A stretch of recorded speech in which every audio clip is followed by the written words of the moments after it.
सविनय जय भीम सर्वांना. मी संतोष गायकवाड जागर मराठी चॅनलवर तुमचं स्वागत करतो. मित्रांनो, आज 14 एप्रिल आहे. महामानव बोधिसत्व भारतीय राज्यघटनेचे शिल्पकार भारतरत्न डॉक्टर बाबासाहेब आंबेडकर यांची 133वी जयंती भारतभर तसेच जगभरात आपण सर्व साजरी करत आहोत. आणि या जयंती विशेष ग्रेट भेट मुलाखतीमध्ये आज पाहुणे म्हणून आहेत माजी सनदी अधिकारी आणि एक संघर्ष यात्री उत्तम खोब्रागडे सर. उत्तमजी सर, कार्यक्रमात स्वागत तुमचं. आज जागर मराठी चॅनलवर बाबासाहेब आंबेडकर यांच्या जयंतीनिमित्त तुमची मुलाखत होत आहे. काय सांगाल? धन्यवाद. आज बाबासाहेब जयंती आहे आणि या देशाच्या लोकशाहीच्या लढ्यामध्ये बाबासाहेबांना एक वेगळं स्थान आहे. मी तर असं म्हणेन की या देशातल्या सामान्य जनतेला, दिनदुबळे, रंगले गांजले, शेतकरी, शेतमजूर यांना खऱ्या अर्थाने स्वातंत्र्य देण्याचं काम बाबासाहेबांनी केलं. जर बाबासाहेबांनी हा संघर्ष केला नसता तर इंग्रज कदाचित या देशातून गेले असते, पण जनतेला स्वातंत्र्य मिळालं असतं.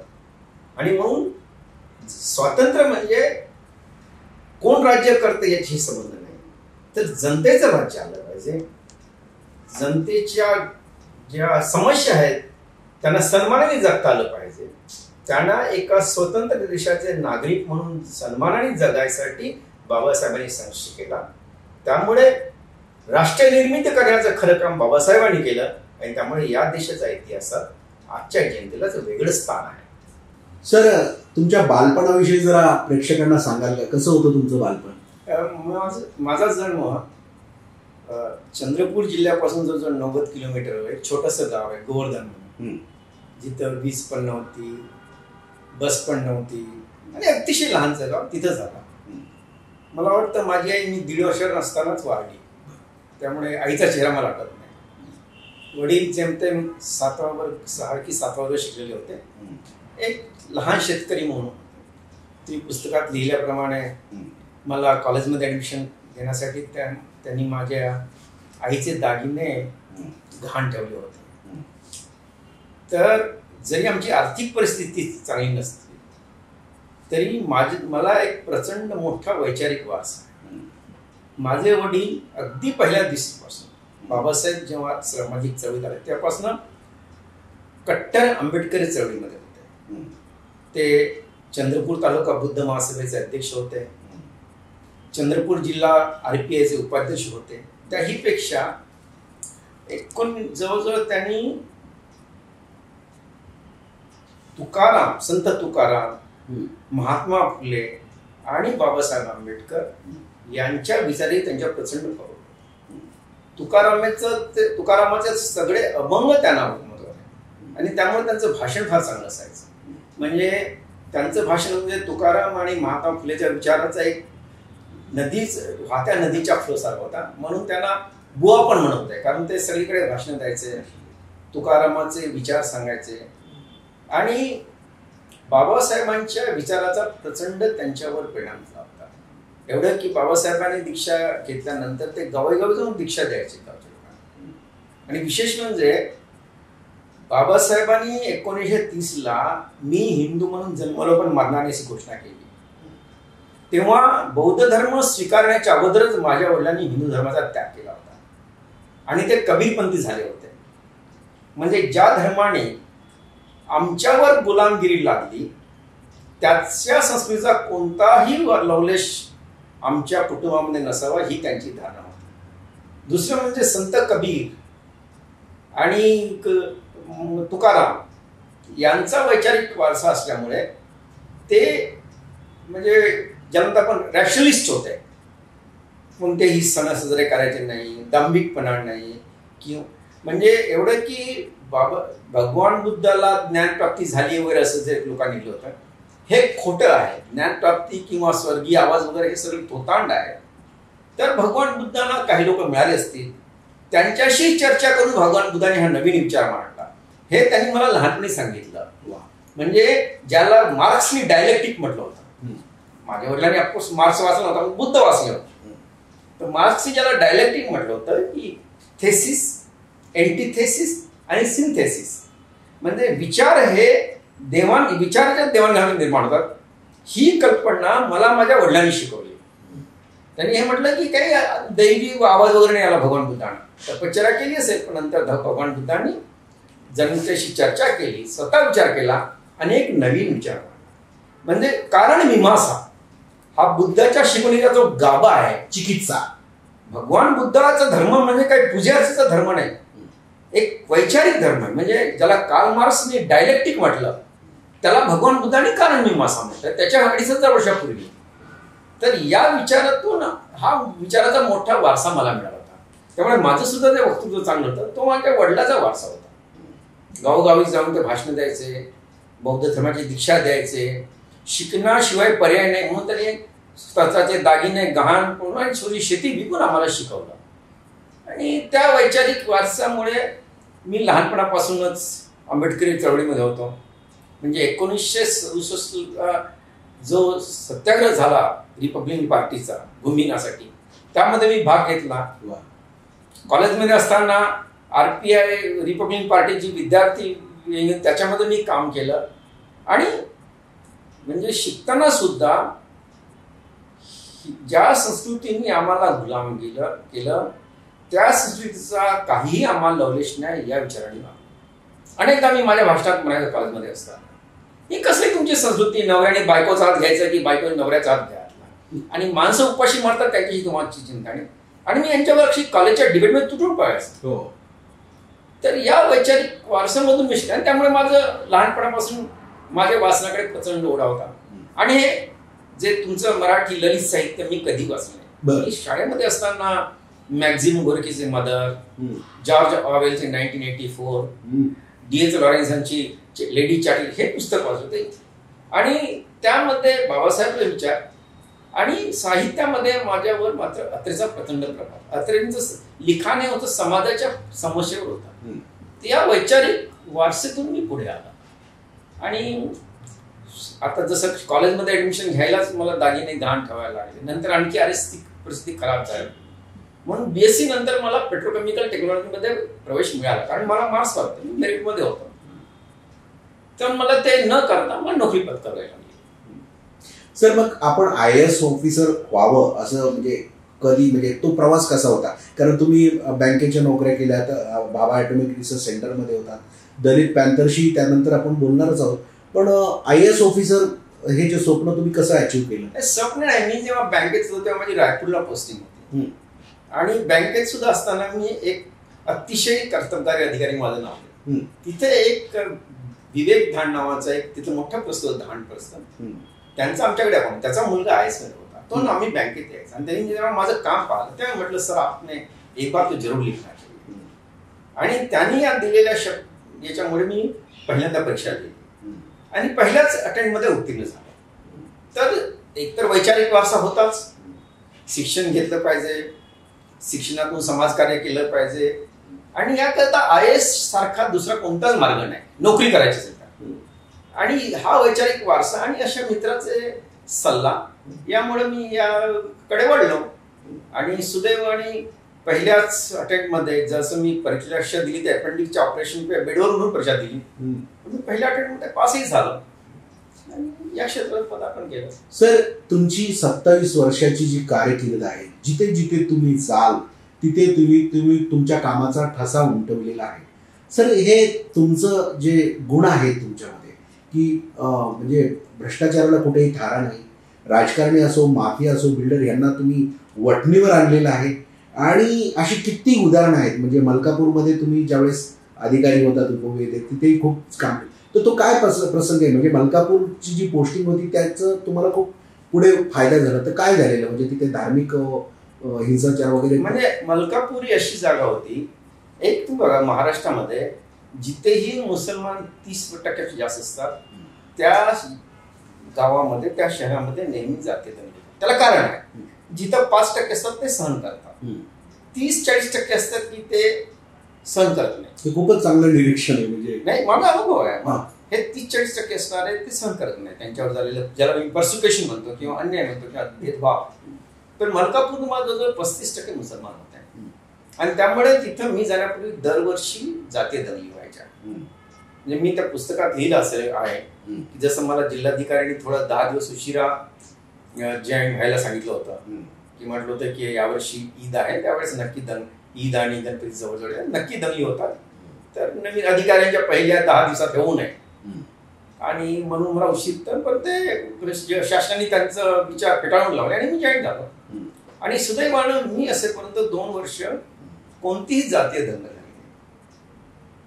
एवढं की जेव्हा मी कॉर्पोरेशनमध्ये नगर परिषदेमध्ये उत्कृष्ट काम केलं म्हणून माझा पब्लिक ज्याला सत्कार झाला होता, नागरिक सत्कार, तेव्हा एका मुसलमान नेत्याने म्हटलं होतं की हमें पहले बार लग रहा कि हमारे कौम का अफसर. प्रश्न कोणत्या कौमचा हा नाही, प्रशासन हे धर्मनिरपेक्ष असावं, त्यांनी सगळ्यांना न्याय द्यावा या भूमिकेतून मी काम केलं होतं. आणि त्यामुळे ही माझी भूमिका असल्यामुळं मी 2 धर्मांमध्ये सलोखा घडवण्याचा प्रयत्न केला आणि तो अतिशय यशस्वी झाला. आणि मला वाटतं तेव्हापासून त्या शहराचा जो दरवर्षाचा जातीय दंगलीचा इतिहास होता तो बदलला. सर, जळगावमध्ये तुम्ही असताना तिथे संस्थाचालक हे मागासवर्गीयच्या जागा भरत नव्हत्या, तर तुम्ही तिथे एक इंटरव्हेन्शन केलं की म्हणजे त्या लोक स्टे आणायचे, तो काय किस्सा होता सर? कसं होतं की वास्तविक सगळ्या ज्या संस्था आहेत त्यांना शासन अनुदान देते, म्हणजे शिक्षकाचे पगार शासन देतं आणि त्याशिवाय 12% खर्च येतो. म्हणजे या नावाने जरी संस्था खाजगी असल्या किंवा ज्याला म्हणतो एडेड असल्या तरी खऱ्या अर्थाने त्या शासनाच्या पैशावर चालतात. त्यामुळे मला सुरुवातीपासून येत होतं की जिथेही शासनाचा पैसा लागतो त्यामध्ये राज्यघटनेने नमूद केल्याप्रमाणे आरक्षण असणं आवश्यक आहे. आता हे संस्था चालक आरक्षण भरायचं, उत्तर काय करायचं, त्यांना आपल्या नातलगांना पैद्याला आपल्या जातीच्या लोकांना लावायचं होतं आणि सांगायचं काय की उमेदवार मिळत नाही. मी त्यांची एक मीटिंग घेतली, म्हटलं उमेदवार मिळत नाही हे चुकीचं आहे, या देशात दखल किती अनएम्प्लॉयड. म्हटलं ठीक आहे, मी जाहिरात देतो. आणि जळगाव जिल्ह्यातील जेही तरुण बीएड आहेत त्यांनी जिल्हा परिषदेमध्ये अर्ज करावा. संस्थेत करण्यापेक्षा जिल्हा परिषद, ते मी असं सांगतील ना, आम्हाला मिळालं फॉर्म फेकून देतील ना. अहो, बँक ऑफ महाराष्ट्रामध्ये नॅशनलाइज होण्यापूर्वी दलितांनी अर्ज केला, फॉर्म फेकून द्यायचे. बापरे, भयानक फॉर्म फेकून द्यायचे, भयानक परिस्थिती. मग मी ठरवलं की एकतर मी माझ्या शिक्षण अधिकाऱ्याला आदेश दिले की ज्याही संस्थेमध्ये आरक्षण भरणे त्यांना ग्रँट द्यायची नाही. त्यांनी एका शाळेमध्ये आरक्षण न भरता त्याची ग्रँट मंजूर केली अशी तक्रार मला दलित नेत्यांनी येऊन केली. मी त्याला त्यांनी मला सांगितलं आम्ही एज्युकेशन ऑफिसर म्हणे आम्ही परस्पर निर्णय घेतो नेहमी सगळे. म्हटलं अरे मी मुख्य आहे या कार्यालयात आणि मी दिलेल्या आदेशाचं पालन होते. म्हटलं रूमच्या बाहेर नाही. त्याला मी अक्षरशः रूमच्या बाहेर काढलं, रूम लॉक केली आणि सांगितलं गेट आउट, जाऊन हेड ऑफिसर रिपोर्ट कर. आणि मी टेलिग्राम दिला डायरेक्टरला की I have relieved him, you post somewhere and give me that. मग मी सगळेच असतो म्हणजे जिल्हा परिषदमध्ये सगळ्यांचे अर्ज आणि त्या अर्जाची छाननी केली आणि जे तिथे राहत होते त्यांच्या जवळच्या जे शाळेमध्ये त्यांना ते अर्ज दिले आणि सांगितलं मी यांना पाठवले. त्यांना द्यावंच लागलं. आणि त्यामुळे माझ्या कारकिर्दीत जळगाव जिल्ह्यात एकही दलित जो शिक्षक बीएड होता अनएम्प्लॉयड ठरला नाही. आणि हा वैचारिक वारसा, एक तत्व होतं की बाबासाहेबांनी कशाला म्हटलं तुम्ही मोक्याच्या जागा पैसे खायसाठी की बाबासाहेब आंबेडकर भवन पाडायसाठी एका बिल्डरला मदत करा. त्यांनी यासाठीच म्हटलं की या जागेवर येऊन तुम्ही समाजाला मदत करा, राज्यघटनेच्या तत्वाचं तंतोतंत पालन करा. आणि ते मी केलं.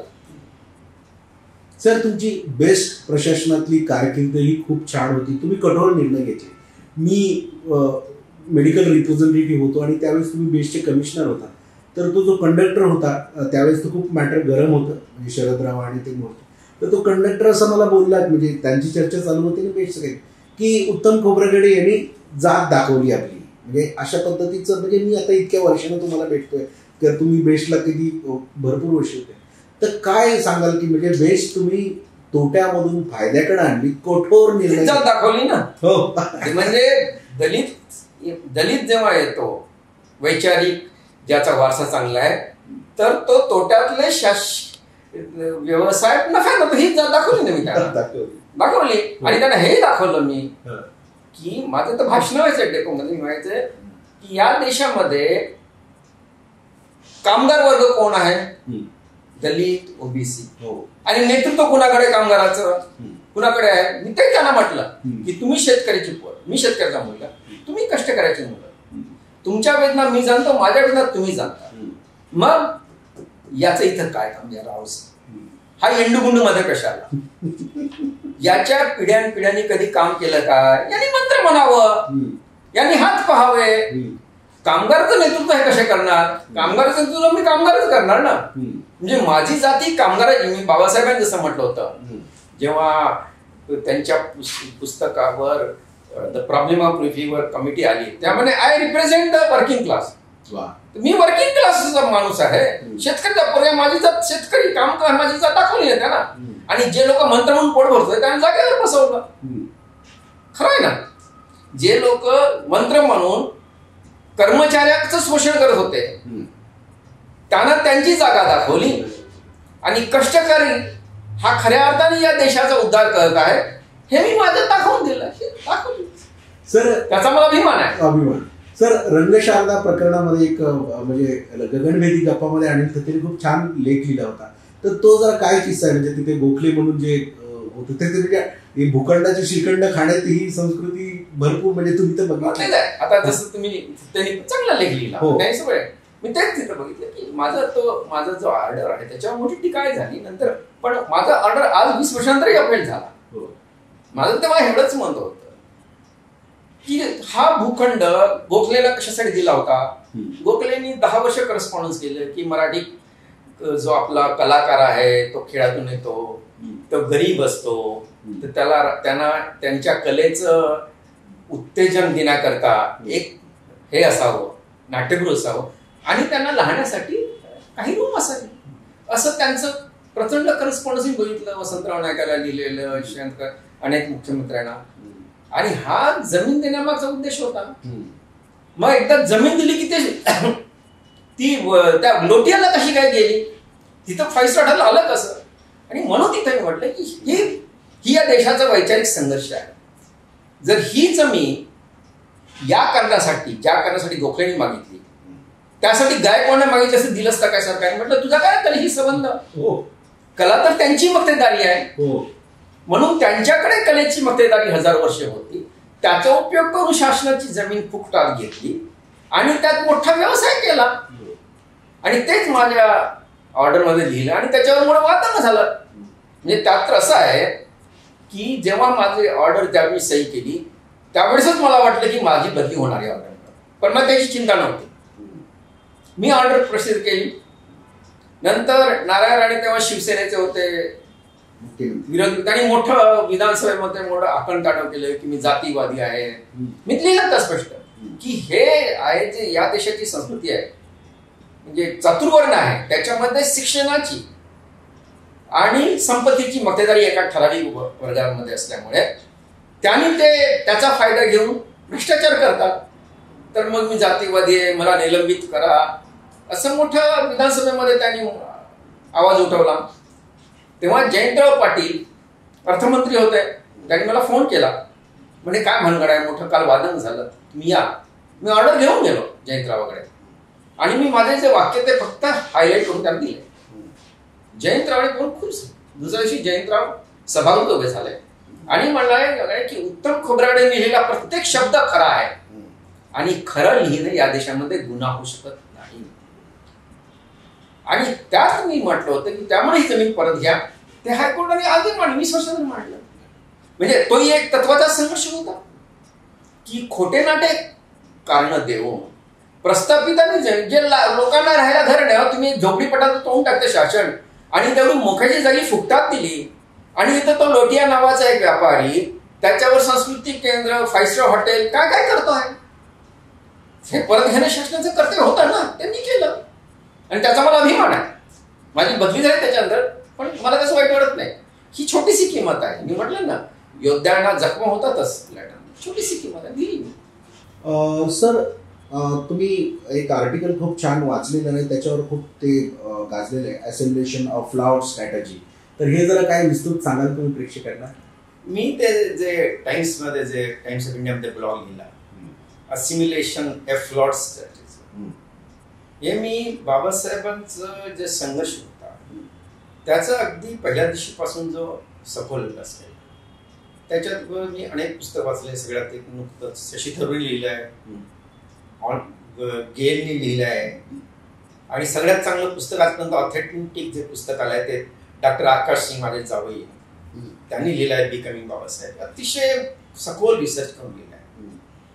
तर मी जी बाबासाहेबांचं संघर्षाचा जो गाभा होता 1930 सुरुवातीला बघा, बाबासाहेबांनी, जसं मी त्याच्यापूर्वी एक परत आर्टिकल लिहिलं होतं, फ्रॉम महाड टू येवला, म्हणजे महाडमध्ये बाबासाहेबांनी संघर्ष केला आणि येवल्याला बाबासाहेबांनी घोषणा केली. तर हे हाऊ दिस मेटामॉर्फोसिस अकर्ड. तर लोकांना असं वाटायचं की बाबासाहेबांनी जो संघर्ष केला त्यांना हिंदू समाजात एसिमिलेशन सामावून घ्यायचं होतं. तसं नव्हतं. ते मुद्दाम इथल्या प्रस्तावकांनी केलेला. बाबासाहेबांनी जो संघर्ष महाड सत्याग्रह केला त्याच्या मागे एकच म्हटलं होतं की त्याची मागे पार्श्वभूमी काय होती की तेव्हा बोले समितीने कमिटी ठराव झाला होता लेजिस्लेटिव्हमध्ये की जेही म्हणजे पब्लिक प्लेसेस आहेत त्यांना सगळ्यांना तिथं सगळ्यांना तिथलं पाणी सगळ्यांना प्यायला, म्हणजे कायद्याने दिलेला अधिकार होता. जे पब्लिक टँक्स आहेत तिथून सर्वांना पाणी घेता आलं पाहिजे. म्हणून बाबासाहेब हा कायदा आहे तर कायद्याचं पालन करा म्हणून महाड सत्याग्रह केला. आणि मग तेव्हा काही लोकांनी गैरसमज पासा प्रयत्न आहे की हे तरी अस्पृश्यते हिंदूचाच भाग आहे. मग ते त्यांनी बाबासाहेब त्यांना एक चॅलेंज द्यायचा प्रयत्न केला आणि ते चॅलेंज म्हणजे काळाराम मंदिराचा सत्याग्रह. आणि एक सांगतो की काळाराम मंदिराचा सत्याग्रह सुरू होता त्यावेळेस बाबासाहेब राऊंड टेबल कॉन्फरन्स पहिल्या लंडनला, आणि बाबासाहेबांनी तिथं आपली भूमिका पहिल्यांदा स्पष्ट केली. अगोदर साऊथ ब्युरो कमिशन समोर आणि राऊंड टेबल, आणि स्पष्ट सांगितलं की दलित हिस्टॉरिकली अँड एम्पिरिकली, म्हणजे इतिहासाचा विचार करता आणि परिस्थितीचा विचार करता, Dalit were never part of the Hindus. ते मला असिमिलेशन मध्ये लिहिलं की Hinduism is encompassed in the four varnas, Brahmin, Vaishya, क्षत्रिय आणि शूद्र. दलित ही यांमध्ये नव्हतेच. आणि म्हणून बाबासाहेबांनी म्हटलं की we were never part of the Hindu society. मग तुम्हाला या देशातलं स्वातंत्र्य द्यायचं असेल तर सगळ्यांना मिळालं पाहिजे. हिंदूंना मिळालं पाहिजे, मुसलमानांना मिळालं पाहिजे आणि दलितांना मिळालं पाहिजे. म्हणून प्रत्येकाने आपला प्रतिनिधी निवडायची मुभा असायला पाहिजे. हे बाबासाहेब संघर्षाचं मूळ होता. नंतर ते पुन्हा पॅकवर झाला, तो एक दुर्दैवी भाग आहे. तर जर दलितांना स्वाभिमानाने जगायचं असेल, प्रगती करायचं असेल तर त्यांना स्वतंत्र अस्तित्व एस्टॅब्लिश करावं लागेल आणि ते एकत्रितपणे. जोपर्यंत जसं की ज्यूने केले, मी त्यामध्ये ज्यूचे आणि ज्यू वेर परसिक्युटेड, ज्यांचं शोषण झालं होतं तसंच दलितांचं शोषण झालंय. मग ज्यूनी काय म्हटलं, आम्हाला सामावून घ्या नाही म्हटलं. ज्यूनी आम्हाला सामावून घ्या म्हटलं, आम्हाला आमचं वेगळं राष्ट्र. आणि इस्रायली मानला दलिताचंही तसंच स्पर्शेशन झालं. आणि मग दलितांना वेगळं राज्य नको, शक्य नव्हतं, तर स्वतःचे प्रतिनिधी निवडायची मुभा तर पाहिजे, जी आज नाही. आणि म्हणून झालं की असिमिलेशन जे होतं ते कधीही कुणाला इश्यू कर स्वाभिमानात जगू नये म्हणून आयडेंटिटी स्ट्रगल सुरू. दलितांनी स्वतःची वेगळी आयडेंटिटी स्थापन करावी. आणि दलित म्हणजे कोण? सगळे अस्पृश्य पूर्ण भारतभर, ज्यांना वेगवेगळ्या राज्यामध्ये वेगवेगळ्या नावे संबोधतात. पंजाबमध्ये रविदासी आहेत आणि वाल्मिकी आहेत. युपी मध्ये चर्मकार आहेत आणि जाट आहेत आणि वेगवेगळ्या जाती आहेत. या सर्वांनी जर स्वतःला दलित समजलं, ते दलित आहेतच. आणि आम्ही कधीही हिंदू धर्माचे भाग नव्हतो. आम्हाला तुमच्या धर्माविषयी आदर आहे, प्रत्येकाला त्याच्या धर्माशी आदर झाला पाहिजे. आमचं तुमच्या धर्माशी काहीही भांडण नाही, पण आम्ही मात्र त्यावेळी आमचं वेगळं अस्तित्व आहे. त्यामुळे आम्हाला वेगळे राजकीय आणि आर्थिक अधिकार असायला हवे. म्हणून त्यात लिहिलंय की a pan India movement consolidation of Dalit. संपूर्ण देशामध्ये जे दलित आहेत, तामिळनाडू पासून तर या सर्वांनी आम्ही एक आहोत या कल्पनेने एकत्र यायला पाहिजे. ठीक आहे, कदाचित सगळ्यांना बौद्ध धर्म स्वीकारले, धर्म आणि राजकारणाचा काहीही सांगड घालू नये, कारण ते सांगड घालणं हेच बाबासाहेबांच्या तत्वाशी करताना आहे. पण हा धर्म म्हणून नव्हे तर एक क्लॅन म्हणून, एक पर्सिक्युटेड क्लास म्हणून या सर्वांनी एकत्र आलं तरच दलितांना या देशामध्ये स्वाभिमानाने जगता येईल आणि यातून त्यांना आपली राजकीय ताकद उभी करता येईल. म्हणजे जसं ज्यू आज झाला, आज ताकद आहे, स्वाभिमानी जगतात. इतक्या वर्षाचं पर्सिक्युशन होतं, म्हणजे अँटीसेमिटिझम, हिटलरने एवढा अन्याय केला, पण शेवटी त्यांनी स्वतःचं अस्तित्व, वेगळी आयडेंटिटी स्थापन, तसंच दलितांनी स्वतःचं अस्तित्व स्थापन करावं. आणि ते करताना हे जातीपाती it is a ripple effect of the Hinduism. दलितांमध्ये जाती नव्हत्याच केव्हा, सगळे दलित एक आहेत.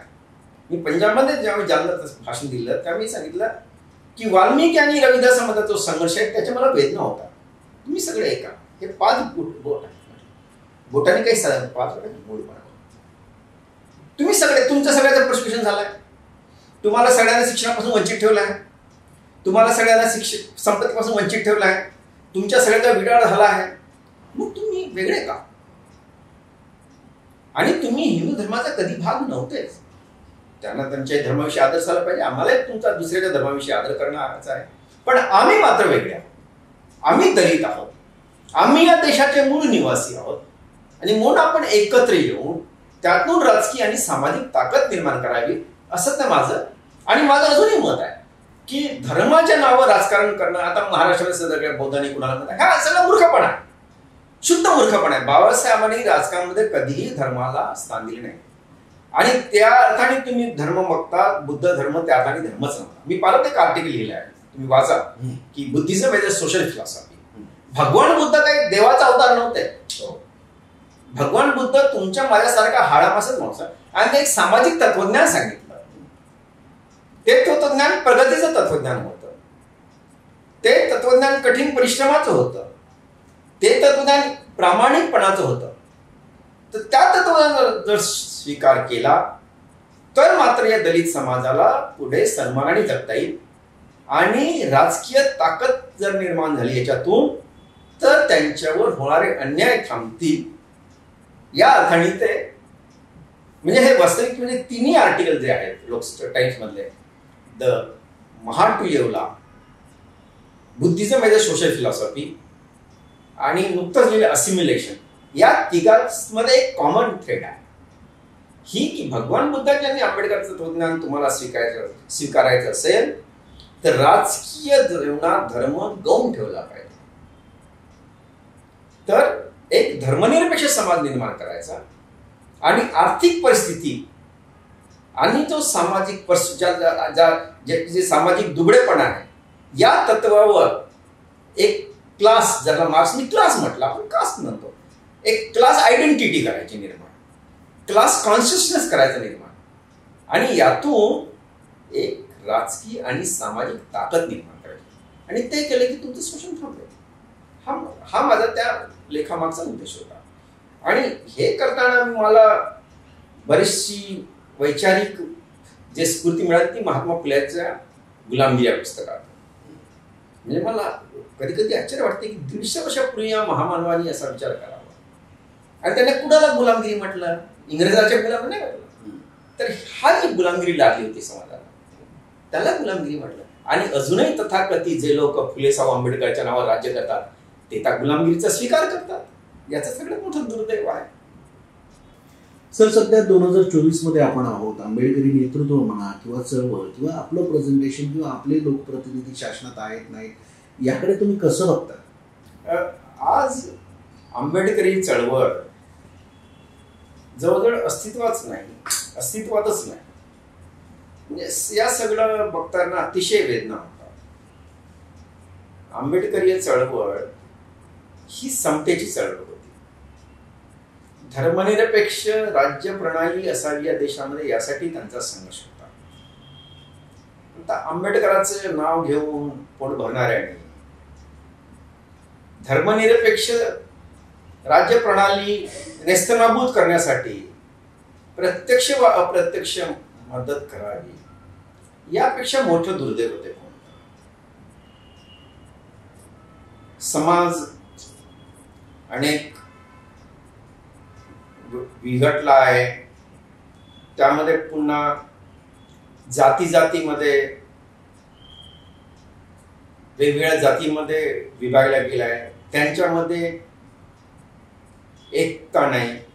बाबासाहेबांनी शेड्यूल कास्ट फेडरेशनच्या ऐवजी RPI का स्थापन केली की सर्व उपेक्षितांनी, सगळ्या शोषितांनी आपल्या तथाकथित जाती बाजूला ठेवून दलित म्हणून एकत्र यावं आणि आर्थिक मुद्द्यावर राजकीय आणि सामाजिक चळवळ करावी, ही अपेक्षा होती. आज ते काही राहिलं नाही. ही अतिशय वेदनादायक बाब आहे. तर मित्रहो, हे होते माजी सनदी अधिकारी उत्तम खोब्रागडे. अनेक दैनिकात आंतरराष्ट्रीय याच्यामध्ये ते लेखन करतात आणि त्यांची लेखन हे इंग्रजीमध्ये पण असतं. त्यांनी आज जागर मराठी चॅनलला मुलाखत दिली आणि भारतरत्न डॉक्टर बाबासाहेब आंबेडकर यांच्या विचारावर ते चालत आहेत. आणि ही मुलाखत तुम्हाला कशी वाटली नक्की कळवा. तर मित्रांनो, सर, आमचं जे चॅनल आहे हे मराठी भाषा संवर्धन प्रसाराचं काम करतं. त्यामुळं वसईतील लेखक आहेत त्यांचा एक काव्यसंग्रह मी तुम्हाला भेट देत आहे. धन्यवाद. आज जागर मराठी या चॅनलवर तुम्ही माझी मुलाखत घेऊन माझे विचार जनतेपर्यंत पोहोचवण्याचं काम केलं, त्याबद्दल मी आपला अतिशय ऋणी आहे. धन्यवाद.